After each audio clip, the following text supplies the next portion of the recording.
বাধাঘাট নড়াইলের ঐতিহ্যবাহী জমিদারদের বাঁধানো ঘাট। এটি ভিক্টোরিয়া কলেজ সংলগ্ন চিত্রা নদীর পাড়ে অবস্থিত। তৎকালীন জমিদারদের নৌবিহারের জন্য ও নদীর তীরে বসে প্রাকৃতিক সৌন্দর্য উপভোগের জন্য এই ঘাটটি প্রতিষ্ঠা করা হয়।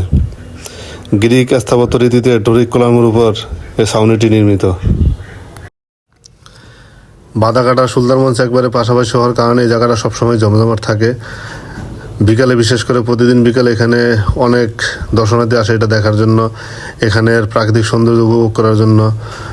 তাছাড়াও এখানে রয়েছে একটি ধর্মীয় উপাসনালয়। হিন্দু ধর্মাবলম্বী যারা আছে তারা এখানে এসে তাদের ধর্মীয় রীতিনীতি অনুসরণ করে তাদের ধর্মীয় ইয়াগুলো সম্পন্ন করে এই মন্দিরেই। বিশেষ করে দুর্গাপূজা এবং কালী পূজা এখানে প্রচুর পরিমাণে অনেক লোকের সমাগম হয়। কারণ আপনারা জানেন যে দুর্গাপূজায় তাদের প্রধান পূজা, সেক্ষেত্রে এই জায়গাটা সবসময় আনন্দমুখর পরিবেশে থাকে।